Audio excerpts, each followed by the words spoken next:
폰더 씨의 위대한 하루. 위대한 행동은 그 향운을 뒤에 남긴다. 위대함의 들판에는 그 여운이 계속 머무른다. 형태는 바뀌거나 지나가고 신체는 썩어 없어지지만 정신은 계속 머무르면서 영혼의 신성한 자리를 빛내어준다.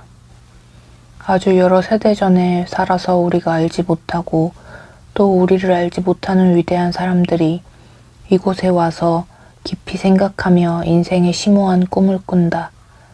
그리하여 그 비전의 힘이 그들이 알지 못하는 후대 사람의 영혼 속으로 흘러든다.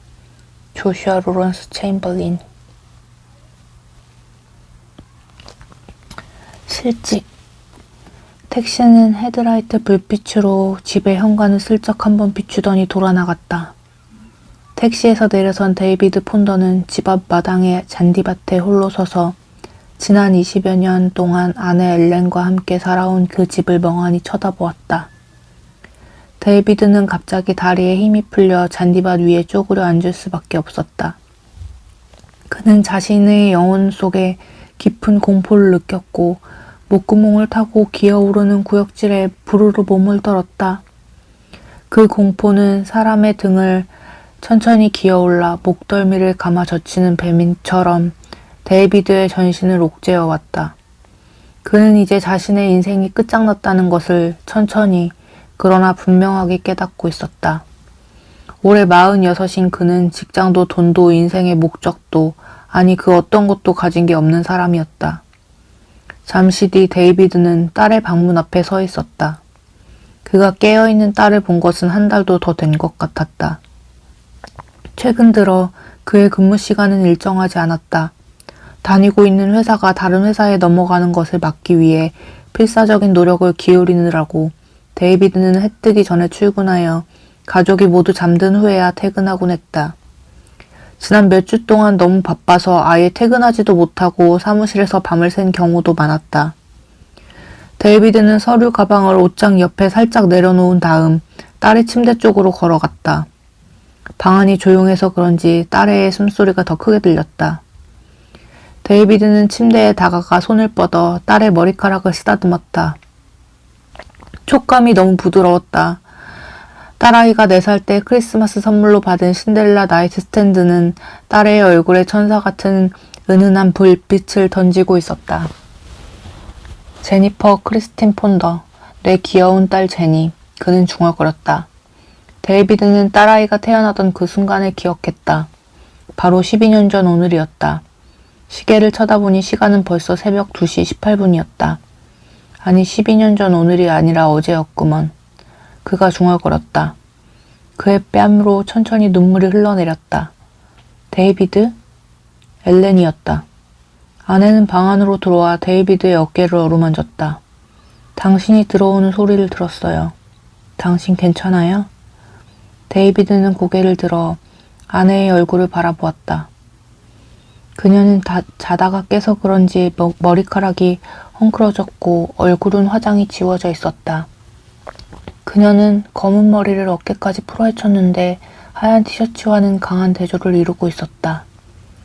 아내의 갈색 눈동자는 졸음이 가득했지만 그래도 25년 전 처음 만났을 때처럼 아름다웠다.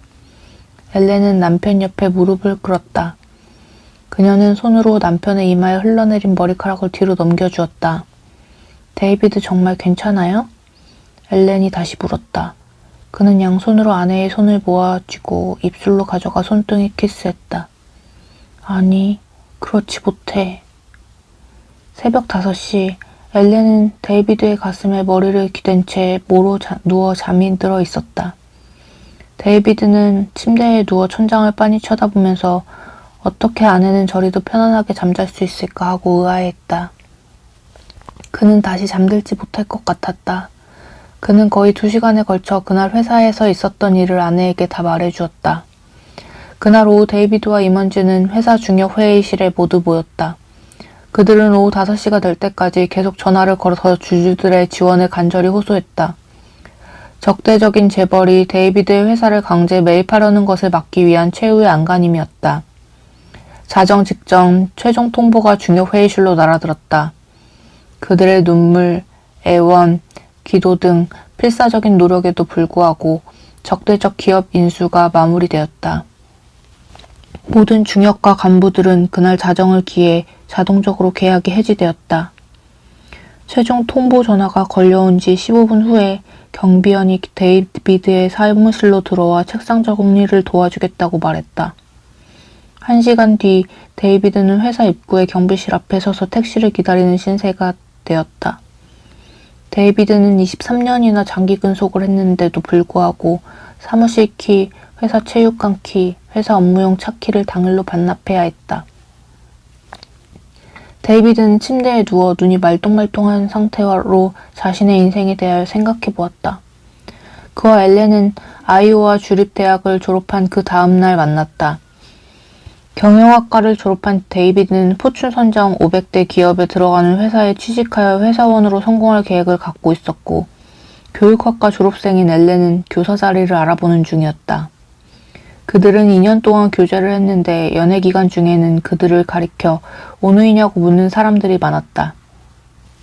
둘의 차이점은 데이비드의 키가 좀 크다는 것 정도였다. 188cm인 그는 엘렌보다 컸지만 그 밖에 검은 머리, 갈색 눈동자, 호리호리한 몸매 등이 엘렌과 아주 비슷했다. 데이비드가 좋은 직장에 취직하여 자리를 잡을 때까지는 결혼하지 않겠다고 우기는 바람에 그들의 결혼은 늦어졌다. 그는 전국의 여러 회사에 이력서를 보냈고 그동안 아버지의 구두가게에서 임시로 일을 했다. 엘렌이 초등학교 5학년생을 가르친 지 1년쯤 되었을 때 데이비드는 화학회사의 관리직으로 취직했다. 그 직후 두 사람은 결혼했다. 데이비드는 자신의 일에 온 신명을 다 바쳤다. 그는 회사 일만 열심히 하면 가족의 미래는 저절로 열린다는 믿음 아래 자기 사업을 하는 것처럼 정성껏 일했다. 엘렌도 즐겁게 교사 생활을 시작했다. 제니가 태어날 때까지만 근무한 엘렌은 그 후에는 다시 교직으로 돌아가지 않았다. 맞벌이 부부였다가 남편 한 사람의 수입만으로 살아야 했기 때문에 처음에는 좀 힘들었으나 딸애를 하루 종일 돌볼 수 있다는 기쁨으로 그 정도의 희생은 기꺼이 감수했다. 여보, 데이비드가 아내의 팔을 살짝 치면서 말했다. 네? 방금 뭐라고 했어요, 여보? 아내가 잠결에 중얼거렸다. 제니가 나한테 화나지 않았나? 뭐라고요? 내가 딸의 생일을 챙겨주지 않아 삐지지 않았느냐고. 엘렌은 별걸 다 신경 쓴다는 듯이 데이비드의 어깨에 팔을 감았다. 아니에요, 여보. 제니는 아무렇지도 않아요. 나는 정말 미안해. 당신도 알다시피 여보, 나는... 엘렌? 데이비드는 한숨을 쉬었다. 엘렌은 다시 꿈나라를 헤매고 있었다. 세상이 끝장나려고 하는데도 훌훌 잠만 자다니 평소 그녀는 낙관적이었다. 엘렌은 남편이 모든 것을 다 해줄 것이라고 믿고 따랐다. 데이비드의 머릿속은 복잡했다. 아내는 어떻게 저리도 무사태평할 수 있을까? 내가 이렇게 처참하게 실패해서 가족을 도저히 보살필 수 없게 되었는데도. 데이비드는 어둠 속을 응시하면서 세인트 존 섬의 달빛 어린 해변을 아내와 함께 걸었던 때를 떠올렸다.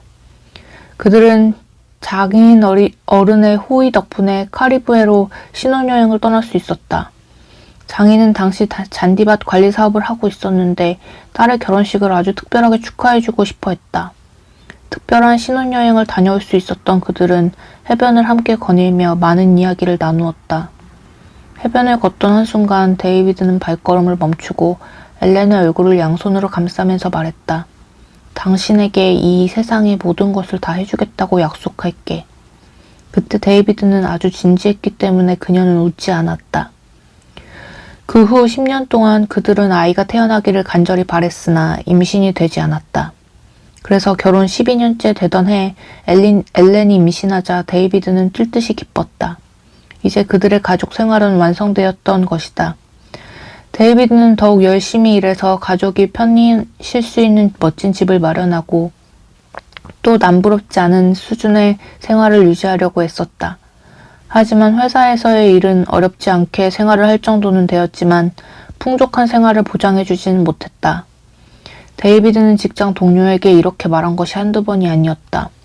난 내 가족에게 멋진 생활을 마련해주기 위해 열심히 일하고 있지만 아무리 해도 그건 어려울 것 같아. 세월이 흘러가면서 그들이 저축해둔 돈은 서서히 줄어들었다.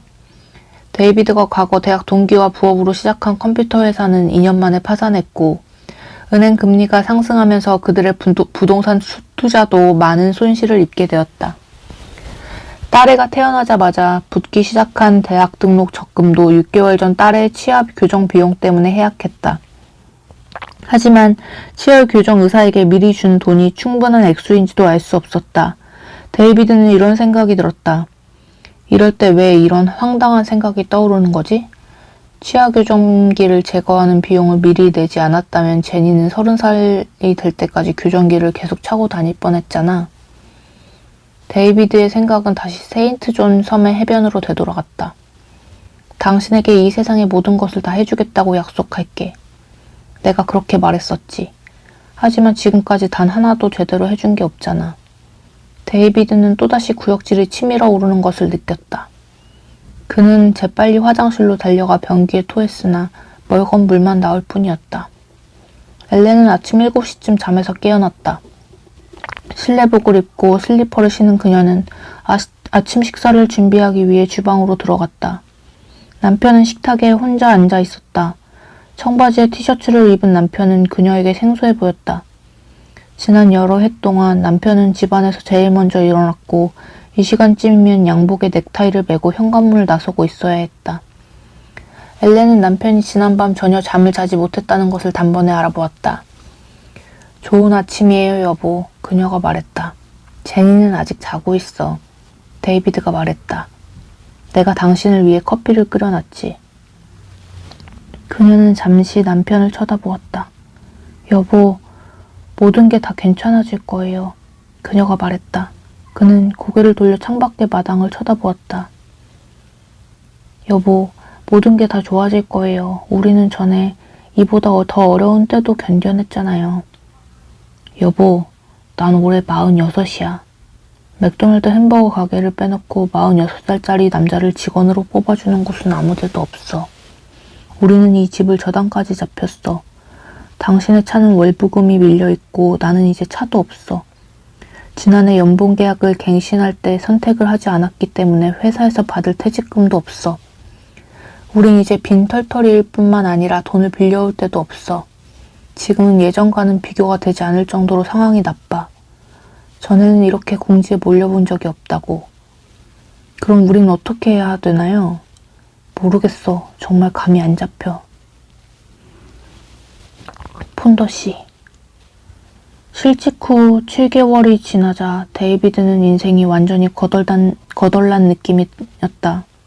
전 직장에서 대신 내주던 건강보험 기간이 만료되었고 데이비드가 철물가게에서 구한 파트타임 일은 용돈 정도밖에 되지 않았다. 오히려 엘렌이 그보다 더 많은 돈을 벌었다. 그녀는 손으로 직접 쓴 구직 광고를 온 동네 게시판에 붙이고 다닌 끝에 일주일에 닷새 동안 파출부 일을 할 수 있었다. 데이비드는 여러 달 동안 매일같이 직장을 찾아다녔다. 그러나 이력서를 낼 때마다 퇴짜를 맞았고 그때마다 당황하기도 하고 분노하기도 하고 낙담하기도 했다. 그래도 그는 희망을 잃지 않고 이렇게 혼잣말을 했다. 이제 바닥을 친 거야. 이제 올라갈 일밖에 없어. 설마 내가 여기서 더 내려가게 하겠어? 하지만 그의 상황은 자꾸만 더 나빠질 뿐이었다. 어느덧 겨울이 되었다. 겨울의 아침은 늘 차갑고 서늘하게 동터왔다. 그렇지 않아도 데이비드는 겨울을 제일 싫어했다. 구정물을 뿌려놓은 것 같은 칙칙한 하늘, 매서운 채찍 같은 바람, 온몸을 얼리는 영하의 날씨, 이런 모든 것이 거대한 창칼이 되어 데이비드의 몸을 사정없이 찔러댔다. 아버지한테서 빌린 돈으로 간신히 사들인 중고차에 올라타면서 데이비드는 짜증이 울컥 치밀어 올라와 공연히 욕설을 해댔다. 그 고물차는 데이비드가 인생의 실패작임을 대변해 주었다. 그는 벼룩 신문의 광고란에서 $900짜리 중고차를 판다는 광고를 보고서 연락했는데 아직 머리에 피도 마르지 않은 고등학생이 주인이었다. 그는 임시로 쓸 차인데 상관없다는 자기 위안을 하면서 그 차를 넘겨받았다. 그 차는 문이 2개 달린 은색 다지 콜트였는데 검은색 범퍼를 빼놓고는 차체가 하얗게 발해 있었다. 데이비드가 그 차를 사들이고 10분도 지나지 않아 브레이크 미등이 나갔고 히터는 아예 작동되지 않았다. 고물차를 몰고 임시 직장으로 나가는 데이비드의 몸과 마음은 겨울 날씨 못지않게 차가웠다. 요사이 엘렌은 제니 때문에 날밤을 새우고 있었다. 딸에는 목이 붓고 온몸에 열이 나는 증세로 벌써 사흘 동안이나 고통을 받고 있었는데 모녀는 잠을 제대로 자지 못해 건강 상태가 아주 나빴다. 아무래도 제니는 많이 아픈 게 틀림없었다. 딸에는 이번 겨울만 해도 벌써 대여섯 번 고열에 시달리면서 힘겨워했다. 그날 아침 그는 샤워를 마치고 거실로 나서면서 엘렌이 전화기를 내려놓는 소리를 들었다. 누구야? 닥터 리들 병원이에요. 오늘은 제니를 병원에 데리고 가봐야겠어요. 타이렌을 가지고는 아무래도 안 될 것 같아요. 차를 몰고 가면서 아침에 그 장면을 회상하는 데이비드는 마음이 답답해져왔다. 콜트차는 마셜 철물점 뒤에 주차장 안으로 들어서고 있었다. 도대체 나라는 인간은 어떻게 되어먹은 자인가? 내가 과연 아버지라고 할 수 있는가? 데이비드는 커다랗게 소리질렀다. 나는 도대체 어떻게 된 건가? 내가 왜 이 지경이 되었는가? 엘렌이 딸애를 의사한테 데려가야겠다고 했을 때 그는 벌컥 화를 냈다. 도대체 돈이 어디 있다고 의사 타령이야. 그는 빽 소리를 질렀다. 하지만 아내도 지지 않고 맞고함을 질렀다. 걱정하지 말아요. 필요하면 내가 훔쳐서라도 내겠어요. 딸애가 다 죽어가는데 그따위 돈이 문제예요? 제니는 어떻게 되어도 상관없다는 거예요? 데이비드는 집을 나서기 전에 딸애에게 아침 키스를 해주기 위해 제니의 방으로 갔다. 제니는 눈물이 그렁그렁한 채로 침대 위에 앉아 있었다. 부모의 이야기를 모두 들었던 것이다. 그날 아침 10시쯤 데이비드는 철물점 앞에 세워진 트럭 적재함에다 널판을 싣고 있었다. 그는 아침에 아내와 다투었던 일을 잊어버리기 위해 일에 몰두했다. 널판은 묵직했고 그는 그 작업에 정신을 집중하면서 분노를 사기려고 했었다. 그때 누군가가 소리쳤다. 폰더! 데이비드가 고개를 돌려 쳐다보니 가게 주인 마셜 씨였다. 마셜 씨는 키가 크고 몸집이 호리호리한 데다 물결치는 백발을 뒤로 빗어 넘긴 딸기코의 노인이었다. 그는 가게 뒤쪽에 문에 기대어 서서 데이비드에게 손짓을 했다. 전화 왔어. 데이비드는 노인의 신경질적인 말을 귓등으로 들어넘기며 공기가 훈훈한 가게 안으로 들어섰다. 당신 아내야. 간단하게 받아. 일과 시간에 개인 전화는 안 된다고 이미 말했잖아. 엘렌, 어디서 전화하는 거야? 데이비드가 전화기를 집어들며 말했다. 집이에요. 방금 의사한테서 전화를 받았어요. 뭐라 그래? 여보, 제니의 편도선이 문제래요. 문제? 엘렌은 잠시 말을 멈추었다. 여보, 의사가 그러는데 제니의 편도선을 절제해야 한대요. 지금 즉시 말이에요. 폰더! 데이비드는 고개를 돌렸다. 마셜 씨가 화를 내며 소리쳤다. 빨리 나가 널판을 실어야지. 운전사가 기다리고 있잖아. 여보 듣고 있어요? 엘렌이 안절부절하는 목소리로 말했다. 그래 듣고 있어. 하지만 엘렌, 우리는 보험도 없잖아. 병원비는 내가 알아봤어요. 수술비하고 입원비까지 해서 $1,200면 된대요. $1,200? 우린 그런 돈이 없어. 데이비드는 깜짝 놀랐다. 신용카드를 쓰면 되잖아요. 이봐 폰더, 내 말 안 들리는 거야? 왜 아직도 전화통을 붙잡고 있어? 빨리 끊어! 가게 주인이 으르렁거리며 말했다. 데이비드는 손으로 귀를 가리면서 아내와의 대화에 집중하려고 애를 썼다. 여보, 신용카드에 여유가 없어. 이미 한도가 다 되었어. 그럼 어디서 돈을 좀 빌려봐요. 제니가 정말 아파요. 엘렌은 훌쩍거리기 시작했다. 여보, 나도 그건 알아. 하지만 돈 빌릴 데가 어디 있어. 집세도 한 달이 밀렸고 당신 자동차 할부금 2달이나 밀렸어. 은행에서는 우리의 대출 신청을 받아주지 않을 거야. 우리 부모님도 빌려줄 돈이 없고. 엘렌은 눈물이 앞을 가려 거의 말을 하지 못했다. 여보, 우린 어떻게 하면 좋아요? 걱정하지 마. 내가 어떻게든 돈을 마련해 볼게. 이 가게에서 잔업을 할 수도 있고 어쩌면 가부를 받을 수 있을지도 몰라. 엘렌이 계속해서 울자 데이비드는 그녀에게 애원했다. 여보 제발 진정해. 이제 전화를 끊어야 해. 내가 다 해결해 줄게. 여보 사랑해. 그는 전화를 끊었다. 데이비드는 카운터 뒤를 돌아 나서면서 마셜 씨의 얼굴을 마주보게 되었다. 죄송합니다. 데이비드가 막 설명을 하려 하는데 노인이 그의 말을 가로막고 나섰다. 당신은 직장의 규칙에 좀 더 신경을 써야 할 것 같소. 마셜이 말했다. 데이비드는 무슨 말인지 몰라서 어리둥절해했다. 뭐라고요?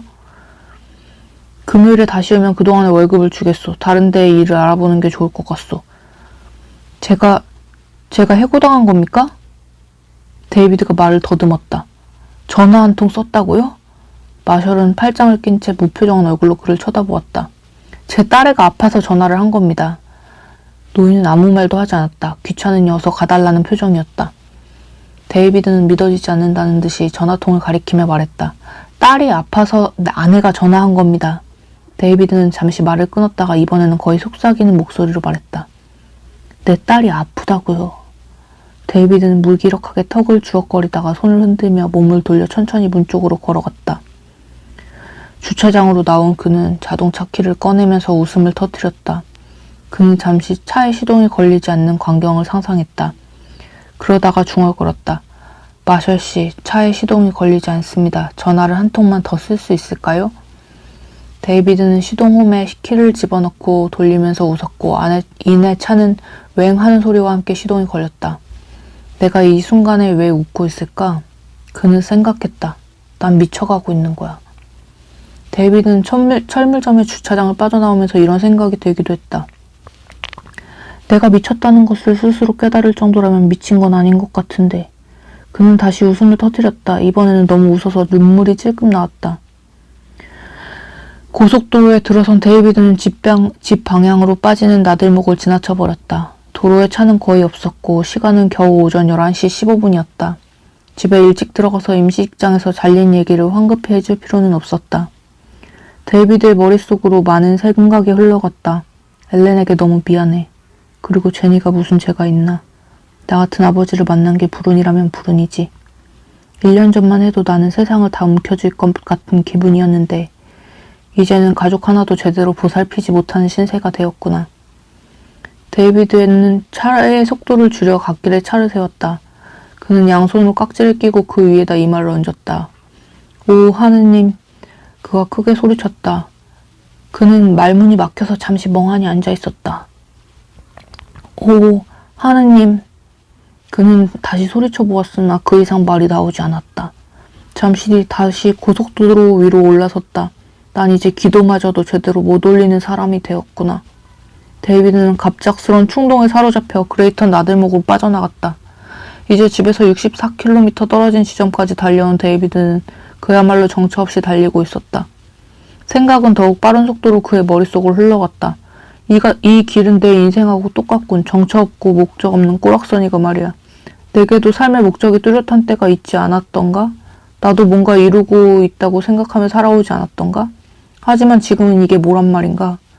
데이비드가 속도계를 쳐다보니 눈금은 시속 120km를 가리키고 있었다. 이제 주위에는 오가는 차량들이 보이지 않았다. 그는 가속 페달을 더욱 세게 밟았다. 130, 140. 차가 언덕길을 올라가고 커브를 도는 동안 데이비드는 서서히 속도 감각이 무뎌졌다. 차는 시속 150km로 내달렸고 그의 생각은 그보다 더 빠른 속도로 질주했다. 아름답고 착한 아내 엘렌은 아직도 젊은 여자였다. 자신이 사라져준다면 엘렌은 얼마든지 그와 제니를 돌봐줄 남편을 만날 수 있을 터였다. 가만히 있자. 내 이름으로 생명보험 들어놓은 거 있지? 차라리 내가 사라져준다면 아내와 딸애는 더 행복하지 않을까? 나라는 인간은 아예 없어지는 게 이 세상을 위해서 좋지 않을까? 데이비드는 아무런 생각 없이 가속 페달을 있는 힘껏 바닥까지 밟아댔다. 데이비드가 마치 자신의 목숨을 내던질 각오로 운전대를 굳세게 부여잡고 가속 페달을 밟아대자 작은 차는 비명을 지르면서 앞으로 내달렸다. 그는 눈물이 뺨 위로 줄줄 흘러내리는 상태로 롤러를 돌려 창문을 내리면서 직선 코스를 달려나갔다. 차가운 바람은 잠시 그의 생각을 맑게 해주는 것 같았다. 내가 왜 여기 있는 거지? 데이비드는 큰 소리로 말했다. 왜 이런 모든 일이 나에게만 벌어지는 거지? 그는 손으로 운전대를 쾅쾅 때리면서 가속 페달에서 잠시 발을 떼었다가 다시 퍽 하고 밟아댔다. 왜 하필이면 나야? 그가 빈명을 질렀다. 왜 나냐고. 그 순간 데이비드의 차는 살얼음이 덮인 다리 위를 건너가고 있었다. 자그마한 개울 위에 걸린 그 다리는 길이가 겨우 15m 정도였으나 노면에 살얼음이 끼어 있어서 그 위를 빠르게 달리던 콜트차는 바퀴가 헛돌며 팽글팽글 돌기 시작했다. 타이어에서 끼익한 소리가 났으나 차는 달리던 속도 때문에 비틀거리면서 그 짧은 다리를 건너서 다시 고속도로 위에 올라섰다.